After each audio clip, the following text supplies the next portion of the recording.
رسول اللہ صلی اللہ علیہ وسلم نے فرمایا سب سے بہترین نماز داؤد علیہ السلام کی نماز ہے. وہ نصف رات سوتے تھے، تہائی رات جاگتے تھے اور رات کا چھٹا حصہ سوتے تھے. یعنی پہلے کچھ دیر سو جاتے اور پھر درمیان میں جاگتے، پھر آخر میں پھر سو جاتے. تو اس طرح پھر ان کی تھکاوٹ بھی نہیں ہوتی. جو رات کے بالکل ارلی حصے کا سونا ہوتا ہے نا، وہ اگر انسان کو مل جائے تو وہ اتنا زبردست ہوتا ہے گویا وہ انسان ساری رات سو چکا، کئی گھنٹوں کی نیند کے برابر ہوتا ہے. اس میں تھکاوٹ جلد اترتی بنسبت پچھلی رات سو. صحابہ کا قیام. عائشہ رضی اللہ تعالیٰ عنہ سے روایت ہے، انہوں نے فرمایا نبی صلی اللہ علیہ وسلم نے ایک شخص کو مسجد میں قرآن پڑھتے سنا تو فرمایا اللہ اس پر رحم کرے، مجھے اس نے اس وقت فلاں فلاں آیت یاد دلا دی ہے جو میں فلاں فلاں سورت سے بھول گیا تھا. عباد اللہ بن عبداللہ نے حضرت عائشہ رضی اللہ تعالیٰ عنہ سے یہ اضافہ بیان کیا ہے کہ نبی صلی اللہ علیہ وسلم نے میرے گھر میں نماز تہجد پڑھی تو آپ نے عباد کی آواز سنی جو مسجد میں نماز پڑھ رہے تھے. آپ نے فرمایا عائشہ کیا یہ عباد کی آواز ہے؟ میں نے عرض کیا جی ہاں. آپ نے دعا فرمائی اے اللہ عباد پر رحم فرما. کیا خیر خواہی تھی نبی صلی اللہ علیہ وسلم کہ اپنے ساتھیوں کے بارے میں جب سنتے تھے تو وہیں ان کی غیر موجودگی میں بھی ان کے لیے دعا کرتے. تو ابھی آپ نے کہا نا کہ جگہ جگہ روشنیاں، تو یہ صحابہ کے گھروں میں ایسے ہی ہوتا. صحابیات کا قیام. نبی صلی اللہ علیہ وسلم نے فرمایا مجھ سے جبریل علیہ السلام نے کہا کہ حفصہ سے رجوع کر لو کیونکہ وہ بہت روزے رکھنے والی اور بہت قیام کرنے والی ہے اور بے شک وہ جنت میں آپ کی بیوی ہے. امام احمد بن حنبل، امام بخاری، حافظ عراقی، یہ سب قیام اللیل کرنے والے لوگ تھے اور ان کے لیے ایسے ہی تھا جیسے کوئی بہت مانوس چیز ہے، یعنی بالکل روٹین کی بات تھی. تہجد کے فائدے. نمبر 1 خیر و بھلائی ملنا. جابر رضی اللہ عنہ سے روایت ہے، کہتے ہیں کہ رسول اللہ صلی اللہ علیہ وسلم نے فرمایا کوئی مرد اور عورت ایسی نہیں کہ رات کو سوئے مگر اس کے سر پہ گریں لگا دی جاتی ہے. بس اگر اس نے جاگتے وقت اللہ کا ذکر کیا تو گرہ کھل جاتی ہے، اگر کھڑا ہوا اور وضو کیا اور نماز پڑھی تو سب گریں کھل جاتی ہیں اور وہ خوش دل ہلکا پھلکا ہو کر بھلائی کو پہنچنے والا ہوتا. یعنی جو لوگ صبح اٹھ کر صبح اٹھتے ہی پہلے ذکر کرتے ہیں، اللہ کا دعا کرتے ہیں، اگر تہجد کے وقت اٹھے ہیں تو کون سی آیات پڑھتے ہیں؟ آل عمران کی آخری آیات ان فی خلق السماوات والارض، اور پھر وضو کرتے ہیں، نماز پڑھتے ہیں تو ان کی ساری گریں کھل جاتی، بالکل فریش ہو کر ریلیکس ہو کر دن کا آغاز کرتے ہیں. اور اگر نماز مس ہو جائے تو بوجھ تلے آ جاتے ہیں. اسی طرح نفس میں چستی آتی ہے ورنہ سستی اور خباثت نفس کے اندر آتی ہے. لا علاج مرض سے شفا ملنا. امام ابن قیم کہتے ہیں قیام اللیل حفظان صحت کے اسباب میں سب سے زیادہ نفع مند، یعنی صحت کی حفاظت کے لیے سب سے اچھی چیز ہے اور بہت سے لا علاج امراض کو روکنے والے امور میں سے سب سے زیادہ روکنے والا ہے اور جسم، روح اور دل کو بہت چاق و چوبند رکھنے والا ہے. یعنی لا علاج مرضوں کا علاج ہے قیام اللیل. دل کا علاج. یحییٰ ابن معاذ کہتے ہیں دل کا علاج 5 چیزوں میں ہے. نمبر 1 تدبر کے ساتھ قرآن پڑھنا. نمبر 2 پیٹ کو خالی رکھنا، یعنی بہت زیادہ نہ کھانا. نمبر 3 قیام اللیل. نمبر 4 سحری کے وقت اللہ کے سامنے عاجزی اور انکساری کرنا. نمبر 5 نیک لوگوں کی مجلس میں بیٹھنا. دل کو خوشی ملنا. عطا خراسانی کہتے ہیں جب آدمی رات کو تہجد کے لیے اٹھتا ہے تو خوشی کے ساتھ صبح کرتا ہے اور اس قیام کی وجہ سے اپنے دل میں مسرت محسوس کرتا ہے، اور اگر اس پر نیند غالب آ جائے اور وہ اپنے ورد سے سویا رہ جائے تو غم کی حالت میں صبح کرتا ہے کہ آج میرے تہجد مس ہو گئے، اور اس کا دل ٹوٹا ہوا ہوتا ہے گویا کہ اس کا کچھ کھو گیا ہو، کیونکہ اس نے اپنے نفع مند کاموں میں سب سے زیادہ مفید کام کو کھو دیا، یعنی قیام اللیل کو. رزق ملنا. ابن قیم کہتے ہیں 4 چیزیں رزق کو کھینچ لاتی ہیں. نمبر 1 قیام اللیل. نمبر 2 سحری کے وقت استغفار کی کثرت. نمبر 3 صدقے کا خیال کرتے رہنا. نمبر 4 دن کے شروع اور آخر میں اس کا ذکر کرنا، یعنی صبح شام کی دعائیں ہیں یا اذکار ہیں. چہرے پر نور آنا. حسن بصری سے پوچھا کہ رات کو تہجد پڑھنے والے سب لوگوں سے زیادہ حسین چہرے والے کیوں ہوتے ہیں؟ انہوں نے کہا اس لیے کہ وہ تنہائی میں رحمان کے ساتھ گفتگو کرتے ہیں اور اللہ انہیں اپنا نور پہنا دیتا ہے. لوگوں کی محبت ملنا. سعید بن مسیب کہتے ہیں کہ ایک آدمی رات کو نماز پڑھتا ہے تو اللہ اس کے چہرے میں نور بنا دیتا ہے. اس نور کی وجہ سے ہر مسلمان اس سے محبت کرتا ہے. جب اس کو ایسا شخص دیکھتا ہے جس نے اسے پہلے نہیں دیکھا ہوتا تو وہ کہتا ہے بے شک مجھے اس آدمی سے محبت ہے، یعنی دیکھتے ہی اس کے دل میں اس کی محبت آتی ہے. کوئی ایک فائدہ بتائیے مجھے، کیا فائدہ تہجد پڑھنے کا؟ خوشی ملنا. دل کا علاج. لا علاج مرضوں سے حفاظت. رزق ملنا. نفس میں چستی آنا. لوگوں کی محبت ملنا. چڑچڑا پن دور ہوتا ہے، برداشت پیدا ہوتی ہے. تو جس میں برداشت پیدا ہو جائے تو پھر بہت سے اس کے دوست بن جاتے ہیں. اب دیکھیے کہ پچھلی پہر رات کو اٹھ کے صاف ستھرا ہو کے نبی صلی اللہ علیہ وسلم کا طریقہ کیا تھا کہ آنکھ کھلتے مسواک کرتے تھے. مسواک کیا، صاف ستھرے ہوئے، پاک ہوئے، اور پھر آپ طویل قیام کرتے. اب کیا کہتے ہیں، کھڑے ہو کے آفس میں کام کریں، اسٹینڈنگ آفیسز بن رہے ہیں، ان قیام کی حالت میں کمپیوٹر استعمال کرے. تو یہ قیام اگر کسی نے صبح صبح ہی کر لیا ہو، اور پھر نبی صلی اللہ علیہ وسلم کے قیام جتنا ہی ان کا رکوع بھی ہوتا تھا، اتنی دیر آپ جھکے ہوئے، اتنی دیر آپ کا سر سجدے میں پڑا ہوا، صحت ہی صحت ہے، ایکسرسائز ہی ایکسرسائز. فجر سے تھوڑی دیر پہلے اٹھ کے قیام کرنا، میں نے کسی لیکچر میں یہ سنا تھا کہ مطلب ٹھیک ہے آپ یہ تو کرتے ہیں، لیکن یہ بیسیکلی وہ قیام اللیل نہیں ہے، یہ کچھ اور ہی چیز ہے. ایسا کچھ نہیں. دیکھیے یہ اور کیا ہے، مطلب ان کا کہنے کا مطلب یہ تھا کہ ہم جیسے یہ سست لوگوں کے لیے ہے کہ اچھا چلو فجر سے ذرا سا پہلے اٹھ کے کر لیا، ورنہ بیسیکلی رات کی ڈیپ میں اٹھیں اور اس وقت کریں. وہ تو بالکل ٹھیک ہے. جیسے بہترین قیام جو ہے وہ داؤد علیہ السلام کا ہے، جو اٹھتے تھے پھر پڑھتے تھے پھر لیٹ جاتے تھے، آدھی رات کے بعد اٹھتے تھے پھر ایک تہائی کے بعد پھر وہ چھٹا حصہ جو تھا پھر دوبارہ سو جاتے تھے. لیکن یہ کہ عشاء کے ساتھ بھی ایکسٹرا نوافل سے بھی چاہے نہ بھی سوئے وہ بھی قیام ہوتا ہے. یعنی رات کے نوافل چاہے اول حصے میں پڑھ لیں، چاہے درمیان میں، چاہے آخر میں. ہاں یہ ایکسٹرا بات ہے کہ جس کام میں جو جتنی مشقت کرتا ہے اس کا اجر اتنا ہی زیادہ بڑھ جاتا ہے. آخری وقت میں اٹھنے والوں کا کم ہے اور پہلے اٹھنے والوں کا زیادہ ہے obviously. لیکن آخری حصہ لاسٹ 1/3 جو ہے اس میں اللہ تعالیٰ آسمانی دنیا پر آتے ہیں، تو وہ اس لحاظ سے زیادہ بہتر. اور سحری کا وقت جو ہے اس کی دعائیں قبول ہوتی ہیں. تو اس لیے اس وقت کو یہ نہیں سمجھنا چاہیے کہ یہ صرف سستی کا وقت ہے، بلکہ بڑے اجر کا وقت بھی ہے. اور پھر یہ جو ہم کہتے ہیں نا کسی کو چلو 10 منٹ پہلے اٹھ کے پڑھ لو، یہ صرف اس لیے کہتے ہیں کہ ایک دو پڑھیں گے مزہ آئے گا، پھر 10 کے وہ پیچھے اور 10 چلے جائیں گے. بگننگ بھی ہے بالکل، اسٹیپ بائی اسٹیپ، تھوڑا تھوڑا. ورنہ ایک دو دن تو جذبات میں آ کے اٹھیں گے تو پھر چوتھے دن پھر سوچ پڑے ہوں گے. تہجد کا وقت عشاء کے بعد سے طلوع فجر تک، عشاء کے بعد سے طلوع فجر تک نبی صلی اللہ علیہ وسلم نے فرمایا اللہ نے تمہیں مزید ایک نماز عطا کی ہے جو کہ وتر یعنی تہجد ہے، اسے نماز عشاء اور نماز فجر کے درمیانی وقفے میں پڑھ لیا کرو. ٹھیک ہے نا، یہ سلسلہ صحیحہ کی حدیث ہے. کب سے کب تک ہے تہجد کا وقت؟ عشاء کے بعد سے فجر تک. اٹھنے کا بہترین وقت، مسند احمد کی روایت ہے، ابو مسلم سے روایت ہے کہ میں نے ابو ذر رضی اللہ عنہ سے پوچھا رات کے کس حصے میں قیام کرنا سب سے افضل ہے؟ ابو ذر رضی اللہ عنہ نے کہا میں نے بھی رسول اللہ صلی اللہ علیہ وسلم سے اسی طرح سوال کیا تھا جس طرح تم نے مجھ سے کیا. آپ نے فرمایا رات کے پچھلے پہر، یا رات کے پچھلے پہر یا نصف رات میں، لیکن ایسا کرنے والے بہت تھوڑے ہیں. یعنی مشکل ہے نا آدھی رات کو اٹھنا. آپ مثلا سوئے ہیں 10 بجے اور 12 بجے پھر اٹھ جائے تو مشکل ہوگا. رات کے آخری حصے میں قیام کرنا، جابر رضی اللہ عنہ سے روایت ہے، انہوں نے کہا میں نے نبی صلی اللہ علیہ وسلم کو فرماتے ہوئے سنا تم میں سے جسے یہ خدشہ ہو کہ وہ رات کے آخر میں نہیں اٹھ سکے گا تو وہ وتر پڑھ لے پھر سو جائے، اور جسے رات کے قیام کا یقین ہو وہ رات کے آخر میں وتر پڑھے، کیونکہ رات کے آخری حصے میں قرات کے وقت حاضری دی جاتی ہے اور یہ بہتر ہے. ٹھیک ہے، تو رات کا آخری حصہ بھی اچھا ہے. آخری پہر دعاؤں کی قبولیت کا وقت بھی ہے. عمرو بن عبسہ سے مرفوعاً روایت ہے کہ رات کی نماز 2 رکعت ہے اور رات کے آخری حصے میں دعا سب سے زیادہ قبول ہوتی ہے. رات کے آخری حصے میں دعا سب سے زیادہ قبول ہوتی ہے.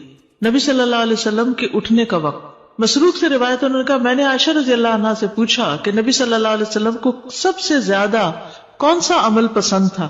انہوں نے فرمایا وہ عمل جو ہمیشہ ہوتا رہے. میں نے کہا آپ رات کو کب اٹھتے تھے؟ انہوں نے فرمایا جب مرغ کی آواز سنتے تو اٹھ جاتے. اب دیکھیے اس کو گھڑیاں نہیں تھی، لیکن اللہ نے نیچرلی یعنی کہ ایک وقت تہجد کا جو تھا اس میں مرغ اذان دیتا ہے تو وہ بھی ایک الارم کی طرح ہے. آپ کو پتہ ہے کراچی کا تو کچھ نہ پوچھیں، اس لیے کہ فرسٹ ٹائم کراچی میں میرے ساتھ یہ ایکسپیرینس ہوا کہ رات کے وقت کبھی بول رہے ہیں، رات کے وقت کبھی بول رہے تھے. یہ فرسٹ ٹائم میں نے دیکھا تو میں نے کہا یہ کیا ہوا ہے، یعنی میں پریشان ہو گئی جب شروع میں گئی وہاں، یہ کیا ہو رہا ہے. پھر مجھے سمجھ میں آیا کہ یہاں کراچی میں تو ساری رات ٹریفک چل رہی ہوتی ہے اور لوگ جاگ رہے ہوتے ہیں کہ کراچی میں لوگ رات کو زیادہ جاگتے ہیں، تو وہ پھر کبھی بھی جاگنے لگ گئے. کھانا ملتا ہے، بالکل کھانا بھی ملتا ہے. اب دیکھیں ریسٹورینٹس کے باہر وہ پرندے اڑ کے رات کے وقت آ کے بیٹھ جاتے ہیں کیونکہ دن کو وہ سب بند پڑا ہوتا ہے بیچارے، ان کا رزق بھی رات کو کھلتا ہے. ان کا یعنی کہ وہ سارا سسٹم ڈسٹرب ہو چکا ہے. جیسے انسان ڈسٹرب ہو گئے تو پرندے بھی ڈسٹرب ہو گئے. حضرت عائشہ سے روایت فرماتی ہیں آپ صلی اللہ علیہ وسلم شروع رات میں سوتے اور آخر رات میں بیدار ہو کر تہجد کی نماز پڑھتے.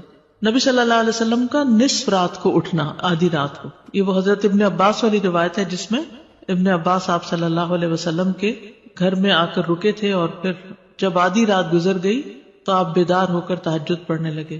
نبی صلی اللہ علیہ وسلم کا سحری سے قبل نماز سے فارغ ہونا.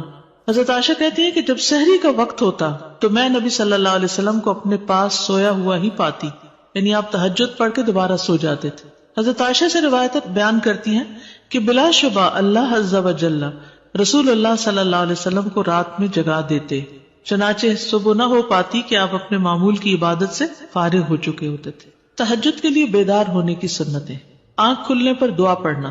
نبی صلی اللہ علیہ وسلم نے فرمایا جو شخص رات کو بیدار ہو کر یہ دعا پڑھے لا الہ الا اللہ وحدہ لا شریک لہ لہ الملک ولہ الحمد وہو علی کل شیء قدیر الحمد للہ وسبحان اللہ ولا الہ الا اللہ واللہ اکبر ولا حول ولا قوة الا باللہ ثم قال اللہم اغفر لی او دعا استجیب لہ فإن تودع وصلى قبلت صلاته. نبی صلی اللہ علیہ وسلم نے فرمایا جو شخص رات کو بیدار ہو کر یہ دعا پڑھے لا الہ الا اللہ آخر تک اور پھر کہے اللہم اغفر لی، اے اللہ میری مغفرت فرما، یا کوئی اور دعا کرے جو اس کی دعا ہے تو اس کی دعا قبول ہوتی ہے.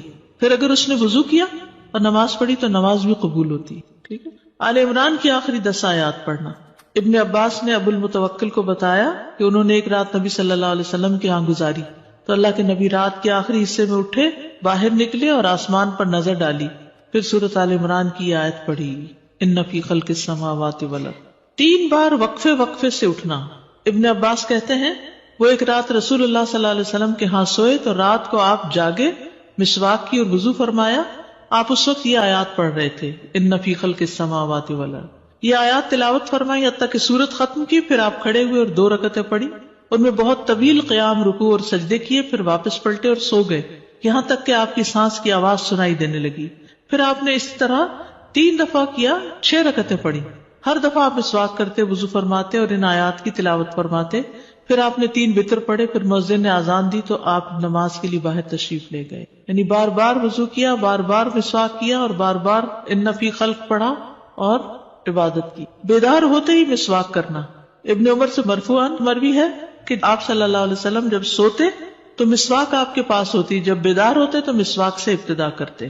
اسی طرح جب آپ تہجد کے لیے کھڑے ہوتے تو اپنا منہ مسواک سے اچھی طرح صاف کرتے. 2 رکعتیں پڑھ کر سلام پھیرتے اور مسواک کرتے. سبحان اللہ، کس کثرت کے ساتھ منہ صاف کرتے. صحابہ کو بھی حکم دیا جاتا کہ رات کو اٹھے تو مسواک کرے.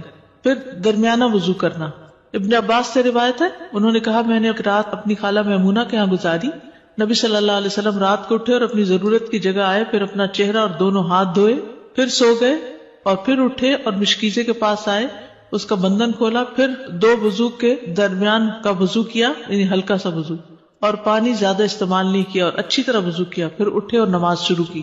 کم سے کم اور زیادہ سے زیادہ تعداد کتنی رکعتیں پڑھنی چاہیے؟ ٹھیک ہے. یہ بھی بڑا اہم سوال ہے. اکثر لوگ پوچھتے ہیں تہجد کتنی رکعتیں؟ تو یہ ظہر اثر وغیرہ کی طرح مقرر رکعتیں نہیں ہیں، اس میں وسعت ہے. ٹھیک ہے. کم سے کم اور زیادہ سے زیادہ تعداد. ابن عثیمین کہتے ہیں نبی صلی اللہ علیہ وسلم سے رات کی نماز کے متعلق سوال کیا گیا تو آپ نے فرمایا رات کی نماز 2 رکعت ہے، مثنا مثنا، اور آپ نے اس کو کسی تعداد کے ساتھ متعین نہیں کیا. آپ نے یہ نہیں فرمایا 4 ہے، 6 ہے، 8 ہے، 10 ہے، نہیں. کیا فرمایا؟ 2 ہے.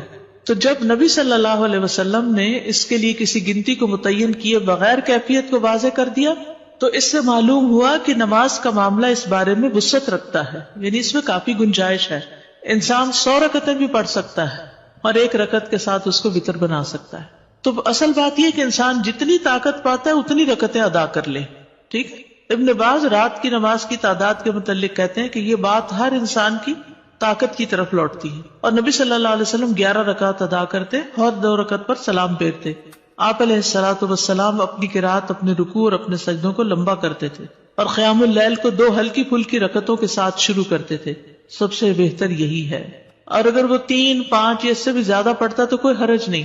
ہر ایک اپنی طاقت کے مطابق ادا کرے گا، اس میں کوئی حد نہیں. لیکن سب سے افضل صورت 11 رکعت نماز پڑھنا ہے، 8 تہجد اور 3 وتر. نبی صلی اللہ علیہ وسلم کا رمضان اور غیر رمضان میں 11 رکعت سے زیادہ نہ پڑھنا. ابو سلمہ بن عبد الرحمن سے روایت ہے، انہوں نے عائشہ رضی اللہ تعالی عنہا سے پوچھا، اور یہ صحیح مسلم کی روایت ہے، کہ رمضان میں رسول اللہ صلی اللہ علیہ وسلم کی نماز کیسے ہوتی تھی؟ انہوں نے جواب دیا، رسول اللہ صلی اللہ علیہ وسلم رمضان اور اس کے علاوہ دوسرے مہینوں میں فجر سے پہلے 11 رکعتوں سے زیادہ نہیں پڑھتے تھے. شیخ البانی کہتے کہ صحیح نص کے ذریعے رسول اللہ صلی اللہ علیہ وسلم کے فعل سے قیام اللیل کی رکعات کی تعداد 11 ثابت ہے، اور جب ہم اس میں غور کرتے ہیں تو ہمارے لیے انتہائی واضح طور پہ ظاہر ہو جاتا ہے کہ آپ اپنی پوری زندگی اس گنتی پر قائم رہے، خواہ رمضان ہو یا اس کے علاوہ آپ اس سے زیادہ نہیں پڑھتے تھے. جہاں 13 کی بات آتی ہے نا تو وہ 2 سنت فجر کی بھی شامل کر لیتے ہیں. حضرت عائشہ سے روایت ہے، نبی صلی اللہ علیہ وسلم رات کو 11 رکعتیں پڑھتے، 8 رکعتیں تہجد اور 3 وتر.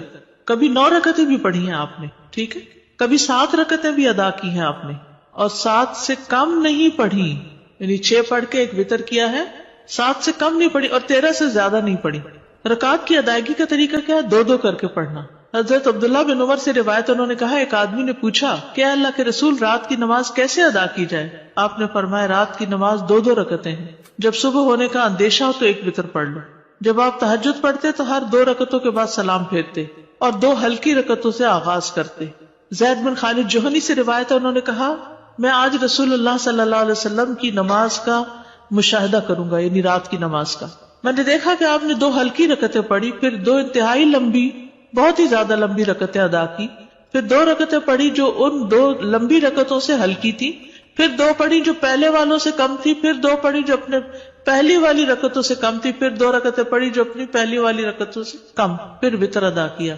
یعنی سب سے پہلے 2 ہلکی، پھر 2 خوب لمبی، پھر 2 اس سے کچھ کم، پھر اس سے کم، پھر اس سے کم، پھر اس سے کم. لیکن آپ کی یہ جو رکعتیں تھی بہت خوبصورت اور بہت طویل ہوتی تھی. حضرت عائشہ کہتی ہیں، ان کی خوبصورتی اور ان کی طوالت کے بارے میں مت پوچھو. پھر 4 رکعتیں پڑھتے، ان کے حسن، ان کی طوالت کے بارے میں نہ پوچھو. پھر 3 رکعتیں پڑھتے، یعنی 4 کے بعد تھوڑا سا بیچ میں وقفہ، پھر لمبے سجدے کرتے تھے. حضرت عائشہ کہتی ہیں کہ رسول اللہ صلی اللہ علیہ وسلم رات کو 11 رکعت پڑھتے تھے، یہ آپ کی رات کی نماز تھی. اس میں آپ اتنا طویل سجدہ کرتے کہ اپنا سر اٹھانے سے پہلے تم میں سے کوئی 50 آیتیں پڑھ لے. تہجد میں قرات، لمبی قرات کی فضیلت صحیح مسلم میں ہے. جابر رضی اللہ عنہ سے روایت ہے، انہوں نے کہا کہ رسول اللہ صلی اللہ علیہ وسلم نے فرمایا، فضیلت والی نماز وہ ہے جس میں قیام لمبا ہو، یعنی دیر تک کھڑے رہے.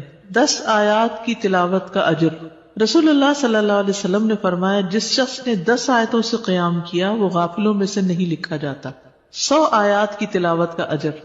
رسول اللہ صلی اللہ علیہ وسلم نے فرمایا، جس نے 100 آیات کے ساتھ قیام کیا وہ فرما برداروں میں سے لکھا جاتا ہے. رسول اللہ صلی اللہ علیہ وسلم نے فرمایا، جس نے رات کی نماز میں 100 آیات کی قرات کی اسے غافلین میں نہیں لکھا جاتا اور اسے فرما برداروں میں لکھ لیا جاتا ہے. 1000 آیات کی تلاوت کا بے انتہا اجر. رسول اللہ صلی اللہ علیہ وسلم نے فرمایا، جو 1000 آیات سے قیام کرے وہ بے انتہا ثواب جمع کرنے والوں میں لکھا جاتا ہے. مقنطرین کا لفظ آتا ہے. نبی صلی اللہ علیہ وسلم کی قرات. آپ صلی اللہ علیہ وسلم کی تہجد میں قرات مختصر ہونے یا لمبی ہونے کے اعتبار سے مختلف ہوتی تھی.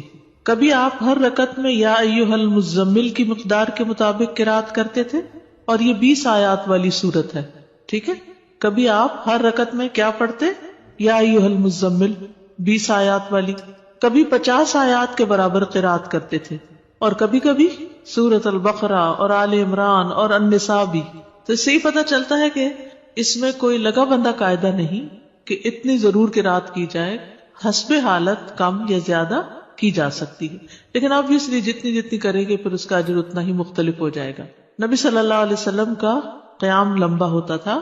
عبداللہ بن مسعود سے روایت ہے، وہ کہتے ہیں، میں نے ایک رات نبی صلی اللہ علیہ وسلم کے ہمراہ تہجد پڑھی تو آپ کافی دیر کھڑے رہے، حتیٰ کہ میں نے ایک برے کام کا ارادہ کیا. ہم نے کہا، آپ کا کیا ارادہ تھا؟ انہوں نے فرمایا، میں نے یہ ارادہ کیا کہ میں نبی صلی اللہ علیہ وسلم کو قیام میں چھوڑ کر خود بیٹھ جاؤں. تھک گئے ہوں گے. ایک ہی آیت کی مسلسل تکرار. حضرت عائشہ سے مروی ہے، انہوں نے کہا کہ نبی صلی اللہ علیہ وسلم نے ایک رات قرآن کی ایک ہی آیت سے قیام کیا، یعنی ایک آیت بار بار پڑھتے رہے، بار بار پڑھتے رہے. اور وہ کیا آیت تھی؟ ان تعذبہم فانہم عبادک وان تغفر لہم فانک انت العزیز الحکیم. اگر تو ان کو سزا دے تو بے شک وہ تیرے ہی بندے ہیں، اور اگر تو معاف کر دے تو بے شک تو ہی غالب بڑی حکمت والا ہے. یعنی یہ تو تجھ پر، یعنی کہ ایک طرح سے رحم ہی کی درخواست کر رہے ہیں کہ تیرے بندے ہیں، تو رحم فرما دے ان پر. اسی طرح سورۃ الاخلاص کی تکرار، بار بار ایک ہی سورت. پھر اسی طرح جہری اور سری دونوں طرح سے قرات کرنا جائز ہے. آپ چاہیں تو تہجد میں بلند آواز سے تلاوت کریں، چاہیں تو دل میں پڑھیں. غزیف بن الحارث سے روایت ہے کہ میں نے عائشہ رضی اللہ تعالی عنہا سے کہا، کیا آپ نے دیکھا کہ رسول اللہ صلی اللہ علیہ وسلم قرآن اونچی آواز سے پڑھتے تھے یا خاموشی سے؟ فرمایا کبھی اونچی آواز سے پڑھتے، کبھی دھیمی آواز سے. میں نے کہا اللہ اکبر، تمام تعریف اللہ کے لیے جس نے اس معاملے میں وسعت رکھی. اب یہ اختلاف نہیں، کیا ہے؟ وسعت ہے. ابو ہریرہ سے روایت ہے، وہ بیان کرتے ہیں کہ نبی صلی اللہ علیہ وسلم رات کو کبھی بلند آواز سے اور کبھی دھیمی آواز سے قرات کرتے. ابن عباس کہتے ہیں کہ نبی صلی اللہ علیہ وسلم کی قرات اس قدر بلند ہوتی کہ صحن میں بیٹھا آدمی سن سکتا تھا جب آپ گھر میں یعنی کمرے میں ہوتے تھے. حضرت عائشہ سے مروی ہے کہ ایک شخص رات کو اٹھا اور قرات کرنے لگا.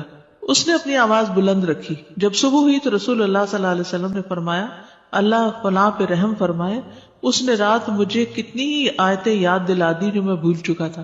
تو بعض اوقات اونچی قرات سے دوسرے لوگوں کو فائدہ ہو جاتا ہے جو آس پاس ہوتے ہیں. درمیانی آواز میں قرات. ایک رات نبی صلی اللہ علیہ وسلم نکلے اور ابو بکر رضی اللہ عنہ کے پاس سے گزرے. وہ نماز پڑھ رہے تھے اور ان کی آواز دھیمی تھی. راوی کہتے ہیں اور آپ عمر بن خطاب کے پاس سے گزرے، وہ بھی نماز پڑھ رہے تھے، ان کی آواز بہت بلند تھی. کہتے ہیں جب وہ دونوں نبی صلی اللہ علیہ وسلم کے پاس اکٹھے ہوئے تو آپ نے فرمایا اے ابو بکر، میں تمہارے پاس سے گزرا، تم نماز پڑھ رہے تھے اور تمہاری آواز دھیمی تھی. انہوں نے کہا اللہ کے رسول، میں نے جس سے مناجات کی اسے سنایا، یعنی جس سے میں بات کر رہا ہوں اس کو تو دھیمی آواز بھی سن جاتی. کہتے ہیں پھر آپ نے عمر سے کہا میں تمہارے پاس سے گزرا اور تم بلند آواز سے نماز پڑھ رہے تھے. انہوں نے کہا اللہ کے رسول، میں سوتے کو جگا رہا تھا اور شیطان کو بگا رہا تھا. بس نبی صلی اللہ علیہ وسلم نے فرمایا اے ابو بکر، اپنی آواز کچھ بلند کیا کرو، اور اے عمر، تم اپنی آواز کچھ دھیمی رکھا کرو، درمیانی چیز. لیکن یاد رکھیے کہ دوسرے کو اذیت نہیں دینی چاہیے. اگر کوئی سو رہا ہے اور وہ چاہتا ہے کہ ہم اونچا نہ پڑھیں تو پھر اونچا نہ پڑھیں. یا کوئی اور بھی تہجد پڑھ رہا ہے، یعنی ایک ہی کمرے میں ہسبینڈ وائف دونوں پڑھ رہے ہیں اور دونوں ہی اپنی اپنی اونچی کر رہے ہیں تو کسی کی کوئی بات سنائی نہیں دے گی. ابو سعید کہتے ہیں کہ رسول اللہ صلی اللہ علیہ وسلم نے مسجد میں اعتکاف فرمایا. آپ نے لوگوں کو سنا کہ اونچی آواز سے قرات کر رہے تھے. آپ نے پردہ ہٹایا اور فرمایا خبردار، بے شک تم سب کے سب اپنے رب سے مناجات کر رہے ہو، مگر تم میں سے کوئی دوسرے کو ہرگز ایذا نہ دے، کوئی کسی کو تکلیف نہ پہنچائے، اور قرات میں اپنی آواز دوسرے پر بلند نہ کرے. یا فرمایا نماز میں، یعنی دو لوگ پڑھ رہے ہیں تو کوئی ایک دوسرے سے اونچا کرنے کی کوشش نہ کرے، اپنی اپنی نماز پڑھی جائے. ٹھیک ہے، اس میں وسعت ہے. اونچی آواز سے پڑھ سکتے ہیں اور نیچے سے، لیکن پسندیدہ کیا ہے؟ درمیانی آواز سے پڑھنا. لیکن اگر کوئی اور ساتھ پڑھ رہا ہو، مثلا آپ نے دیکھا ہوگا کہ بعض اوقات آپ پڑھتے ہوئے بھول جاتے ہیں اگر بیچ میں کوئی اور کسی بھی چیز کی آواز آ رہی، تو اس صورت میں اگر دوسرے ہوں تو ان کی رعایت کرنی چاہیے. اس وسعت کا فائدہ یہ ہے نا، جیسے سجدے کی دعائیں یا رکوع کی یا اور اسی طرح کی، تو کبھی ایک پڑھ لے کبھی دوسری پڑھ لے تو اس سے نماز کے اندر ایک خوبصورتی رہتی ہے، ایک توجہ رہتی ہے. شیطان سے بچنے کے لیے اللہ کی پناہ لینا. ابو سعید خدری بیان کرتے ہیں کہ رسول اللہ صلی اللہ علیہ وسلم جب رات کو قیام فرماتے تو اللہ اکبر کہتے، پھر سبحانک اللہم و بحمدک و تبارک اسمک و تعالی جدک و لا الہ غیرک کہتے، پھر 3 بار لا الہ الا اللہ کہتے، 3 بار اللہ اکبر کبیرہ کہتے. اس کے بعد اعوذ باللہ السمیع العلیم من الشیطان الرجیم من ہمزہ ونفخہ ونفثہ پڑھتے. بخشش طلب کرنا. ربیعہ الجرشی سے روایت ہے، کہتے ہیں کہ ایک مرتبہ میں نے عائشہ رضی اللہ عنہا سے سوال کیا تو میں نے کہا کہ رسول اللہ صلی اللہ علیہ وسلم جب رات کو قیام کرتے تو کس چیز سے آغاز فرماتے؟ انہوں نے کہا کہ آپ 10 مرتبہ اللہ اکبر کہتے، 10 بار سبحان اللہ، 10 بار لا الہ الا اللہ، 10 بار استغفر اللہ، اور 10 مرتبہ یہ دعا اللہم اغفر لی واہدنی وارزقنی، اور پھر 10 بار یہ دعا اللہم انی اعوذ بک من الضیق یوم الحساب، دنیا کی تنگی سے دعا مانگنا. شریک حوزنی کہتے کہ میں ام المومنین عائشہ رضی اللہ عنہا کے پاس گیا اور ان سے پوچھا کہ رسول اللہ صلی اللہ علیہ وسلم جب رات کو اٹھتے تو کس چیز سے ابتدا کرتے؟ انہوں نے کہا تحقیق تو نے مجھ سے ایسا سوال کیا جس کے متعلق تجھ سے پہلے مجھے کسی نے نہیں پوچھا. آپ جب رات کو اٹھتے تو 10 بار اللہ اکبر کہتے، 10 بار الحمدللہ کہتے، 10 بار سبحان اللہ و بحمدہ کہتے، 10 بار سبحان الملک القدوس کہتے، 10 بار استغفر اللہ کہتے، 10 بار لا الہ الا اللہ کہتے، 10 بار اللہم انی اعوذ بک من ضیق الدنیا و ضیق یوم القیامہ، اس میں قیامت کی تنگی کا بھی ذکر آتا ہے اور دنیا کا بھی. پھر اسی طرح آپ اللہم اغفر لی واہدنی وارزقنی وعافنی بھی 10 دفعہ یہ اللہ اکبر الحمدللہ سبحان اللہ اور استغفر اللہ کرنے کے بعد یہ پڑھتے تھے. پھر سجدے کی دعا